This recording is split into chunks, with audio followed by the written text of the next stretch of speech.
आपल्या सर्वांचा लाडके आमदार, आमच्या मार्गदर्शिका सौ सीमाताई हिरे, महेश भाऊ हिरे, त्याचप्रमाणे सन्माननीय व्यासपीठ व उपस्थित गावकरी.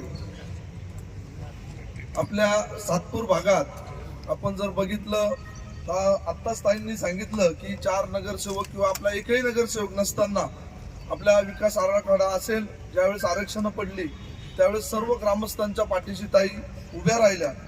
त्यानंतर आपल्या सातपूर येथील बस स्थानक असेल, आपली खंडराव टेकडी असेल, सातपूर पोलीस स्टेशन असेल, असे अनेक विकास कामं ताईंच्या माध्यमातून झाले.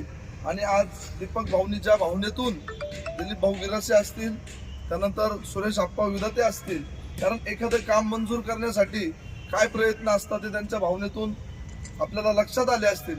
मी या ठिकाणी सर्व गावकऱ्यांचे जर चेहरे बघितले तर असे एकदम टवटवीत झालेले आहेत की कारण सातपूर गाव आणि त्र्यंबक रोडला कनेक्टिव्हिटी असणारा हा रस्ता होत असल्यामुळे, कारण आमच्या सातपूर भागात आम्ही जेव्हा पप्पाया नर्सरी आणि आपले कुटवड नगर, तर या भागात गोरक्षनाथ मळे परिसर आम्हाला असं वाटायचं की जेव्हा डेव्हलप होताना त्या भागाला जास्त भाव होता आणि इकडं या बाजूला आल्यानंतर या जमिनींच्या रस्त्यांना रस्ते नसल्यामुळे भाव कमी होता.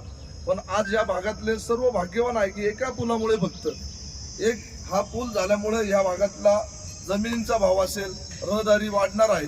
म्हणून इथं उपस्थित सर्व ग्रामस्थांना मी विनंती करेन की रस्ता झाल्यामुळे, ब्रिज झाल्यामुळे आपल्या गावाची कनेक्टिव्हिटी वाढते आणि आपल्या बाजारभाव देखील वाढतो.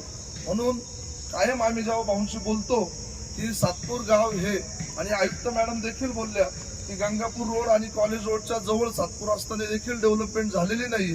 याचं एकमेव कारण आहे की रस्त्यांची कनेक्टिव्हिटी. नाहीतर जिल्हा परिषदेच्या नवीन कार्यालयापासून आपलं सातपूर गाव फक्त 2 किलोमीटरवरती आहे, सिटी सेंटरपासून 2 किलोमीटरवरती आहे. आणि या ठिकाणाहून आडगाव असेल, मसरूळ असेल,